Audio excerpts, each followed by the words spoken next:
Hello everyone, welcome back to our channel. ఈరోజు మా friend Vishal మురం loading అయితే కొడుతున్నాడు.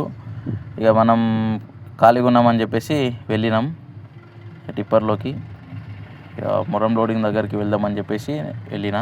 ఇక టిప్పర్లోకి వెళ్ళగానే ఇట్లా ఉంది ఫ్రెండ్స్ లోపల ఇంటీరియర్. ఇక మా అంజన్న యాడికి అంటున్నాడు. వాళ్ళే ఐడియా ఇచ్చిర్రు, ఖాళీగా ఉన్నాం ఇట్లా పోతాం అని చెప్పేసి. మళ్ళీ ఇప్పుడు వాళ్ళే రాలేరు, నేను ఒక్కరినైతే వెళ్ళిన. మా ఫ్రెండ్ సోహెల్ గడ ముందర పోతున్నాడు, అద్దం ముందర. వాళ్ళు ఎవరు రాలేరు, నేను ఒక్కనే పోతున్నా. ఇక అంకుల్ కూడా ఉన్నాడు పక్కల. ఇక మా విషయాల్లో అయితే నడిపిస్తుండు ఫ్రెండ్. వీడు జేసీబీ నడిపిస్తాడు, అట్లే టిప్పర్ కూడా నడిపిస్తాడు. ఆల్రౌండర్ ఉన్నాడు మా వాడు. ట్రాక్టర్ కూడా నడిపిస్తాడు, మ్యాక్సిమం ఆల్మోస్ట్ అన్నీ నడిపిస్తాడు. ఇక మనం కూడా వెళ్ళి కూర్చున్నాం పక్కన.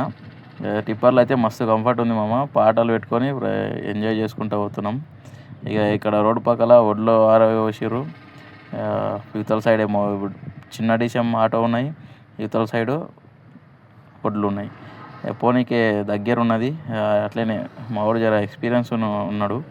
ఇక అట్లనే మధ్యలోకి వెళ్ళి కొట్టిండు. ఈ టిప్పర్లో పోతుంటే మజా మస్తు వస్తుంది. పాటలు పెట్టుకొని దబాయించి కొట్టుడు. ఇక టిప్పర్ మురం లోడింగ్ దగ్గరికి అయితే వచ్చినాం. ఇది గుట్ట చాలా పెద్దగా ఉన్నది, అది ఎక్కేటప్పుడు వీడియో ఏం తీయలే. జేసీబీ దగ్గరికి అయితే వచ్చేసినాం. ఇక్కడ నుంచే లోడింగ్ చేసుకొని ఊరికి తీసుకొని వచ్చేవాడంట. ఇక సరే అని చెప్పేసి లోడింగ్కి పెట్టేసిండు. లోడింగ్ పెట్టేసిన తర్వాత జేసీబీని గడ్డ మీద పెట్టి ఇక స్టార్ట్ అయితే చేసిండు. ఇక లోడింగ్ చూడండి ఫ్రెండ్స్ ఎట్లా నడుస్తుంది. ఇది మొత్తం గడ్డ ఉన్నది. ఈ గడ్డను మొత్తం దోవి టిప్పర్లో అయితే లోడింగ్ చేస్తున్నాడు. ఇట్లా లోడింగ్ చేసుకొని మళ్ళీ తీసుకొని పోవాలి. ఇక ఎంట సైడ్ చూడండి ఫ్రెండ్స్ ఎట్లా నిండుతుంది. ఇది మొత్తం ఇక లోడింగ్ ఈరోజు మొత్తం ఇదే పని అంట వీటికి. ఇక మనం ఎలాగో సాయంత్రం టైంలో వచ్చినాం లాస్ట్ ట్రిప్కి చూద్దామని చెప్పేసి.